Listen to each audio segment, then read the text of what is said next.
Today we discuss another important topic in our economic session, banking, which comprises of various questions regarding the civil services examination.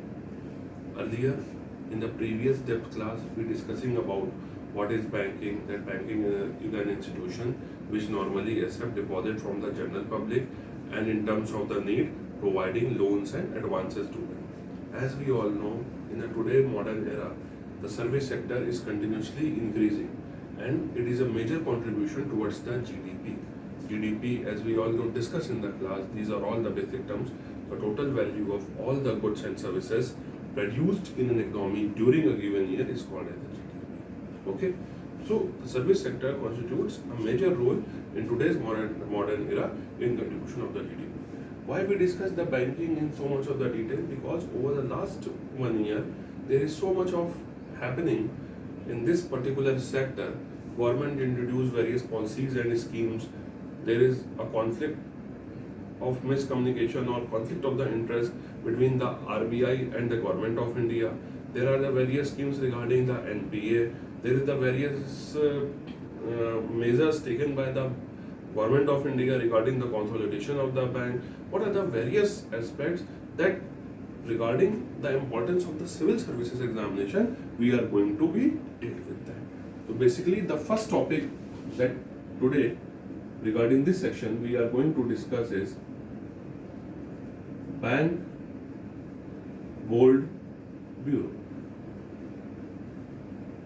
What's the purpose of the Bank Bold Bureau in this?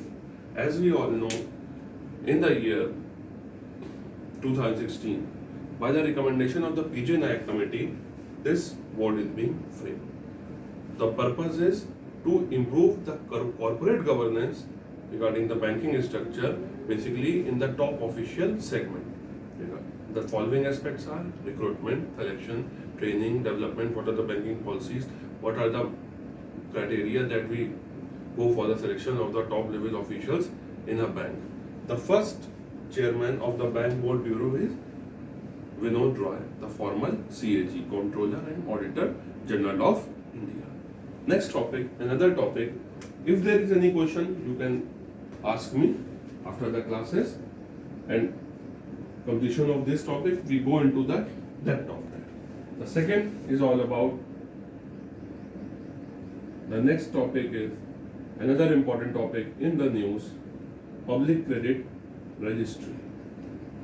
Why we discuss? These are all the things that in the newspaper over the time, and the UPSC frames a question. What is it? Because in present modern time, UPSC is basically framing a question, static as well as the current aspect. What the public credit registries are about.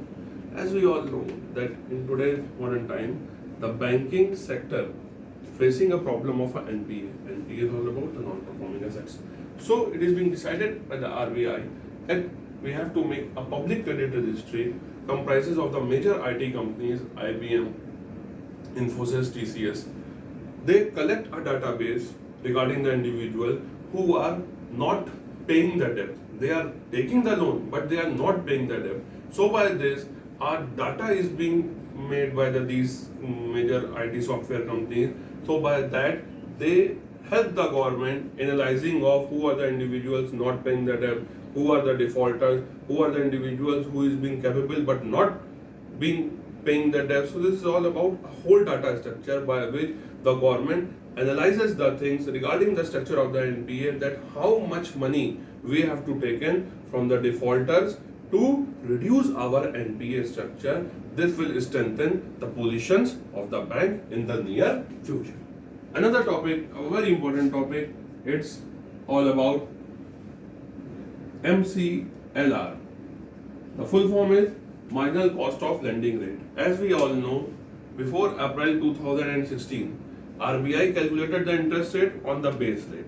But the problem in the base rate is that it not included the operational expenses as well as the repo rate. But in the MCLR, Marginal Cost of Lending Rate, included both. It covered the following aspect, like what are the operational expenses of the bank, what are the cost of operating expenses of a bank. Next is all about what is basically is all about the repo rate that we have to decided on fixing the criteria of a loan, that how much loan interest rate that we are being going from to receive the customer on the basis of the above appropriating conditions. Another important topic is MPC, Monetary Policy Committee. As we all know that monetary policy, what the monetary policy was? Monetary policy is all about the structure followed by the RBI basically in India to control the credit situation as well as inflation in the country.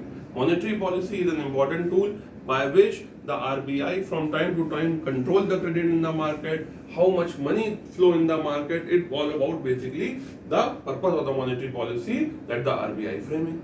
Every 2 months monetary policy is being issued. What the committee is all about? The committee consists of the 6 members. The idea is initiated by the former RBI Governor Dr. Urjit Patel. Present, you must know, Dr. Shaktikant Das. The MPC committee consists of the 6 members. It guides the government regarding the macroeconomic policies. On what basis they decided the following rates that play a very important role in the key impact for the development of a nation. As we all know, repo rate, reverse repo rate. As today the government is today the RBI is being discussing about that we have to going to slash the repo rate. Next, when this present governor Shaktikant Das took place, between the time there is being a reduction in the repo rate. Why the reduction in the repo rate? The purpose is that to stimulate the demand, to increase the demand, so that the more and more money comes into the banking sector, so that the credit inflow, the economy will boost. That's why the government is being reducing the repo rate. At the present, you must see the things that 25 basic point is being reduced by the government. For example, repo rate is 6.75 reduction, reverse repo rate 5.75, CRR is still 4%, SLR 19.25%, MSF and bank rate 6.75%. So this is all about the basic rate that you must go through before appearing in the examination, that what basically at the present moment of time these rates are being happening in the economic sector. Next is all about another important topic is digital payments. What the digital payments is all about?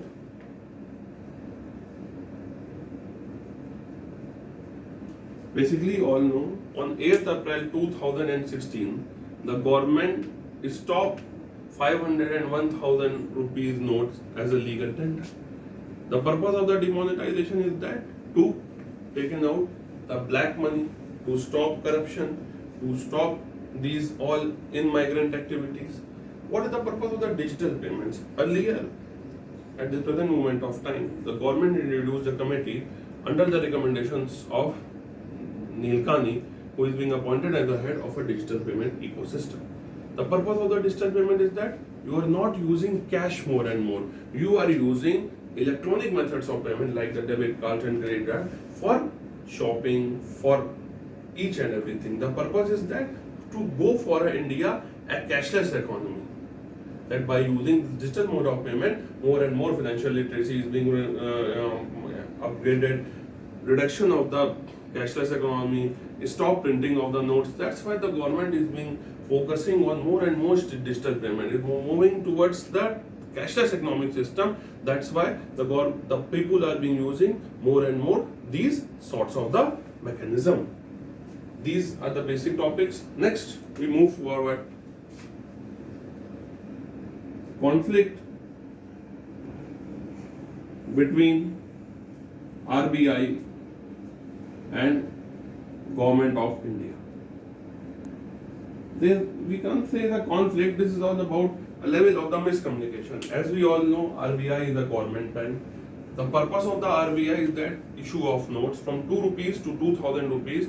The note is being issued by the RBI on the basis of the minimum reserve system. We all discuss in the class minimum reserve system. About 200 crore is always under the reserve of the RBI for issuing of the fresh currency notes. It has doing the following functions like monopoly of the note issue, custodian of the foreign reserve, banker and advice to the government regarding the foreign monetary policy. What the conflict is all about? The conflict is not at the level of the miscommunication regarding the policies, what the RBI is thinking and what the government is thinking. Government is being dividing around about from 9.63 lakh crore corpus rupees as a form of the interim dividend. The government is being demanding 3.63 lakh crore. So this is the level of the conflict between the RBI and the government of India regarding this money, interim dividend money. As we all know, this year the government is being doing so much of the policies for the welfare and the development of the people because the election phases is being there next year. So the government needs more and more money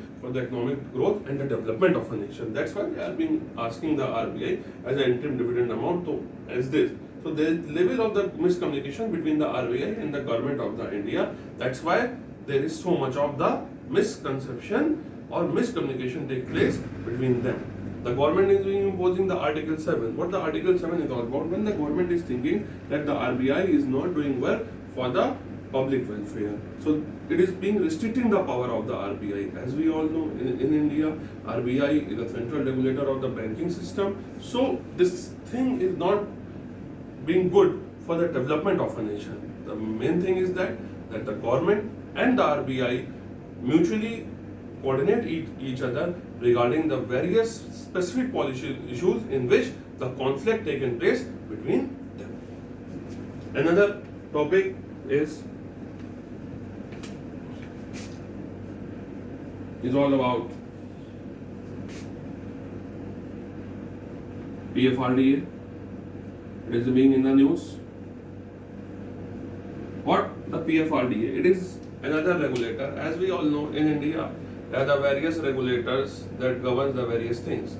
For example, in the banking system, it is being governed by the RBI. Telecommunication TRAI. We discussed previously these things in our detailed classes.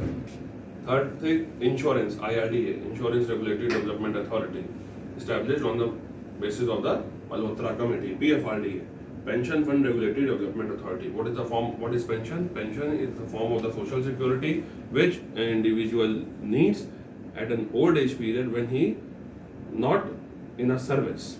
This is the form of the social security money which an individual needs for the contingency purpose. PFRDA established on 28th of August 2003. These are the basic facts. The present chairman is Hemant G. Contractor. The purpose of the FRDA is to manage the NPS. What the NPS is all about? The new pension system, so that all the misconception regarding the NPS is being removed. The government at present moment of time increases the age of the pension vesting age from 60 to 65. Now the government is being spending around 14% money in the NPS system. The purpose is that to provide the social security benefits to the people so that at the age when they need a lot, they will receive the money. This is all about the Pension Fund Regulatory Development Authority managing the whole system so that the people will get a good form of return and they are not being misjudged by the conception of the facts or controlling the whole things by the market scenario. Another important topic that we in the news is all about the consolidation of three major public sector banks. A merger of three public sector banks, three PSCs, public sector banks. What the consolidation of the three public sector banks? Earlier in April 2017, SBI merged all those entities with Mahila Bank, become the number one bank. Now at this particular year 2019, on 1st April 2019, there is a merger of Vijaya Bank, Dena Bank with Bank of Baroda. Bank of Baroda become the number 3 largest bank. First is SBI, second is HDFC, and the third is the Bank of Baroda. Why the government is focusing on more toward the consolidation? As we all know, there is so much of the weak banks regarding the NPA structure is being continuously rising. There is a pressure on the government regarding the administrative cost, managing the expenses, branch expenditure and all. So the government consolidates the weak bank into the strong bank. So there is being a merger of these banks into the Bank of Baroda so that their capital adequacy ratio, their banking structure, their balance sheet structure will improve. There is a question regarding you that what is capital adequacy ratio? Capital adequacy ratio is that ratio that bank have to maintain in the form of the substandard assets, risk or weightage. The purpose is that the bank have to maintain a minimum capital adequacy requirement in the terms of any foreseen calamity or expenditure. So these are the basic things. Another important topic that we are going to follow is, I'm deleting the above topic that we have previously discussed. And next is we're discussing about SWIFT. This is in the news. What is SWIFT? Society for Worldwide Interbank Financial Telecommunication. What's the purpose of the SWIFT? Bank has imposing so much of fine. The RBI is imposing so much of the fines on the banks who are not adopting the policy of the SWIFT. What is the SWIFT? As we all know, the PNB scam. PNB scam is all about the biggest scam. Approx 11,500 crore rupee scam is being done by these two individuals, Nirav Modi and Mehul Choksi. What the purpose of the adopting SWIFT? SWIFT is all about a messaging financial services data from one service center to the another. It is not in the use of the fund transfer. It is all about the receiving of the financial services data from one bank to another bank. Its headquarters, it is in Belgium, operated in 1973. Over more than 200 countries all about, they are being using the policies of the SWIFT. It is the purpose of ensuring or securing financial transmission data. Purpose is that whatever the data take place in the bank, whatever the economic transaction take place in the bank, the purpose of SWIFT is to identify or coding to rectify any fraud or error in the banking system or the banking arena. That's why previously in the news, Corvesha Bank and other bank, that the RBI is imposing a fine that you must adopt the policy of the SWIFT in the banking sector arena. Another important topic that is very important for our civil services examination is that NBFC. What the NBFC is all about? Non-banking financial company. NBFC is registered under the Companies Act 1956, while the bank is being under the Banking Regulation Act 1949. Banks come under the Deposit Insurance Guarantee Scheme because if a bank is failed, there is certain amount of the money, approx 250 crore paid up capital, has been deposited by the RBI, so that if the bank is failed, there is no problem regarding the money of the consumer. The RBI is being there, but this scheme is not being available for the NBFC. Why there is so much discussion about the NBFC is that today there is news that the NBFC are being facing a problem of the finances and all. So the duty of the RBI is that to remove some restriction regarding the NBFC. So by this, the RBI is being targeting towards the internal Obdaman scheme. What the Obdaman scheme is all about? Earlier in the previous class, I tell you that on 14 June 1995, there is a banking Obdaman scheme take place. The purpose is that if a bank failed to rectify solve the problem of a customer, the customer can file a complaint with the banking Obdaman, and what the problem that the particular bank is not satisfied, what the grievances he have on that particular matter, he by the banking Obdaman scheme, he will receive a solution for that.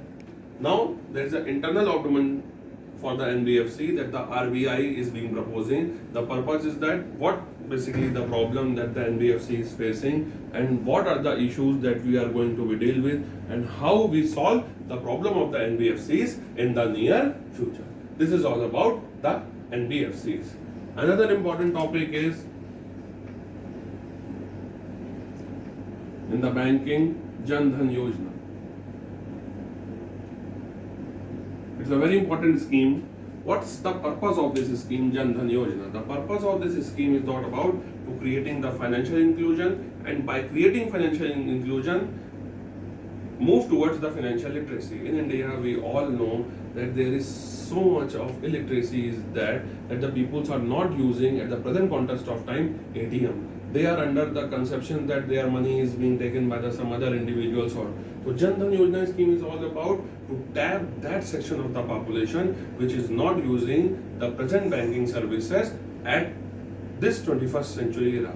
On 28th of August 2014, this Jan Dhan Yojana scheme by the government of the India, banks open 1 crore account in a one single day. There is no less formalities, there is no legal formalities or so much of the paperwork. Only you have an identity card, your photo, and your account is being opened. Maximum people get benefited who don't have any account at that particular period of time. So Jan Dhan Yojana, it's a very flagship scheme by the government of the India, so that to tap that sort of the population which not having a banking account at this present moment of time. The purpose is that to creating a financial inclusion. If you have a bank account, you go to the bank, you use the ATM. What the full form of the ATM? Automated teller machine. It is a device between, it is a part of the artificial intelligence which connect an individual to the banking system. So by that, he can use such sort of facility. Overdraft facility is being there. Insurance facility approx 1 lakh rupees by through Pradhan Mantri Jeevan Bima Yojana and all. These all schemes are being provided to the individual in this Jan Dhan Yojana scheme. Another important scheme which is very important, or we heard about Mudra. What the Mudra is all about?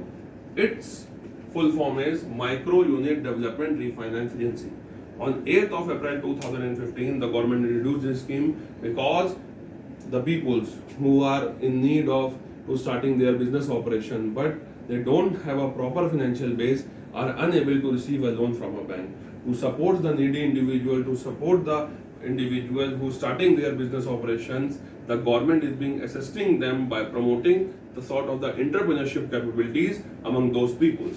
By through Mudra, the government raising the loans in 3 steps. What the 3 steps is all about? Shishu, Kishore and Tarun. These are the 3 basic way that the government is transmitting the money in this scheme. What the Shishu is all about? In the Shishu scheme, the government up to 50,000 rupees money is being provided. Kishore up to 5 lakh. Tarun up to maximum 10 lakh. Under this scheme, the government is being providing a loan to that people who needed some sort of money to start their any entrepreneurship activities, so that helpful for them for their livelihood. This is all about the Mudra.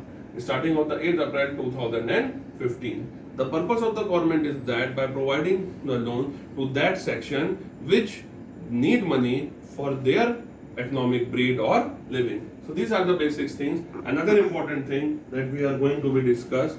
This is a major section that comprises of the various questions from the civil services examination. Another important topic is Indian Post Payment Bank. I wrote on the short form Indian Post Payment Bank, IPPB. What the Indian Post Payment Bank? Starting its operation on October 2018. The purpose is that to tap the post office's services, connect to the banking arena, so that the peoples in the rural economy, because in India the peoples living in the villages, so that they are also get benefited. The basic recommendation under the IPPB scheme is that it is a totally 100% public sector company. The amount of the money is being contributed by the government. The purpose is that to tap that post office section into the banking section, so that the maximum peoples can use this sort of the banking facilities by through the medium of the post office, and to create a financial inclusion in the society and promotion of the financial literacy in the society. Another most important topic that under this particular section is all about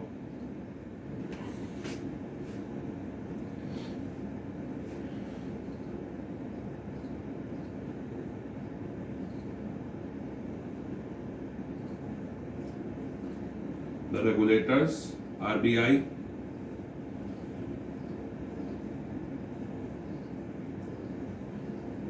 IRDA, SEBI. Question is being asked.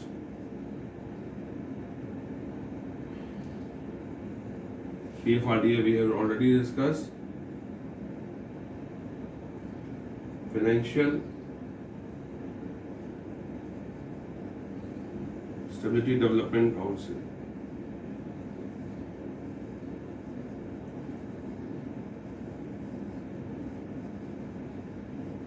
What's the RBI? In India, there are the various regulators for the various things.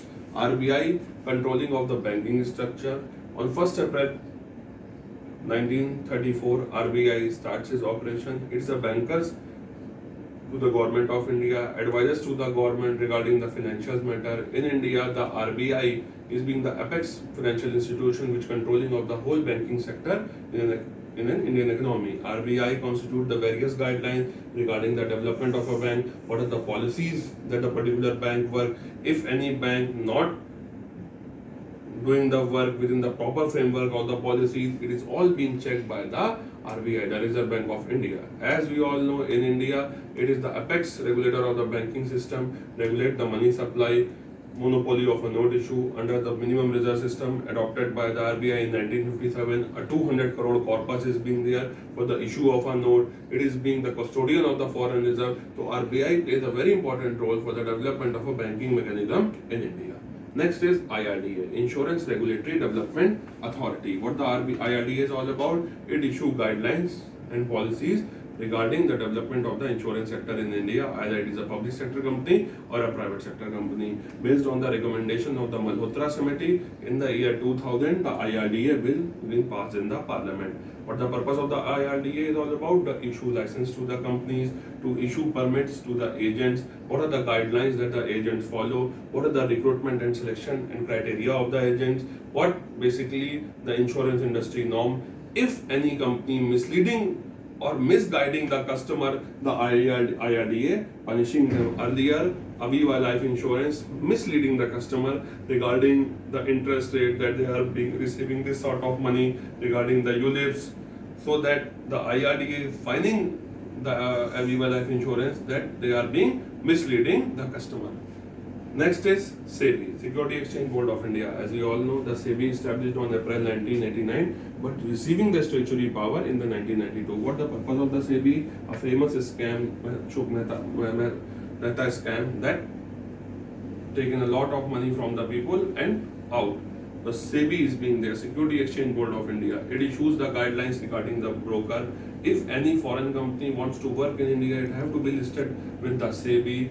It issues the demat account to the normal individual. If you have a demat account, then you can do the share trading. Demat account is all about the dematerialization account. If you want a share trading with the SEBI, you have to register a demat account, and by through the demat account, you can purchase the share, so that the physical identity of the individual is being analyzed by the SEBI, that the particular individual is this, and this is being doing the SEBI.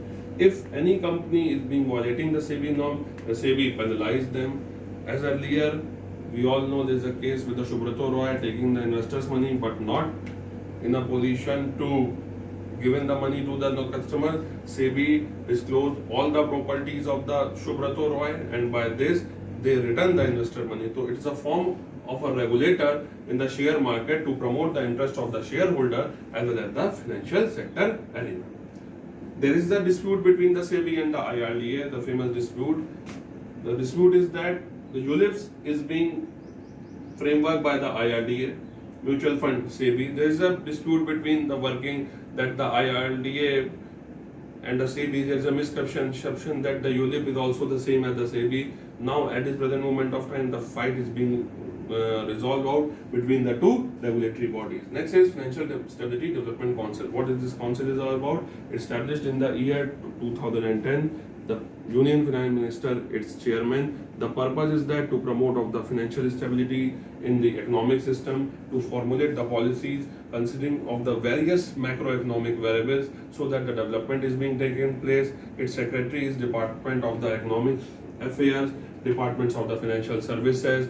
The RBI governor is also play a very important role, and the regulators head, all the regulators, RBI, IRDA, SEBI are the member of the Financial Stability Development Council. So these are the various important topics that we have to know about before going to be appear in our civil services examination. As we all know, economic section is very wide, and from time to time the government is introducing the various schemes like the bank recapitalization scheme. What is the purpose of the bank recapitalization scheme? We discussed in the depth in the class, but this is basically a revision module class that we discuss only the major important. What is the bank recapitalization scheme? Being bank recapitalization scheme is that scheme, the bank which are not in the proper framework, not having the proper capital adequacy, that the government is being infusing a capital to maintain their standards and at par with the Basel. Basel, as we all know, we already discussed in the class, the Bank for International Settlement having its headquarters in the Geneva. The purpose of the Basel is that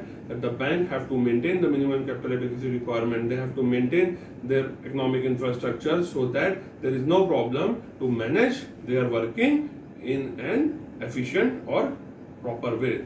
They have maintained all the resources, so there is no problem for them to manage their working in a proper and efficient way. Another important topic that we have to discuss is all about the prompt corrective action. As we all know, it is being in the news. There are the various bans that the RBI is imposing under its strict guideline prompt corrective action. What the prompt corrective action is all about? When the banks are not doing proper work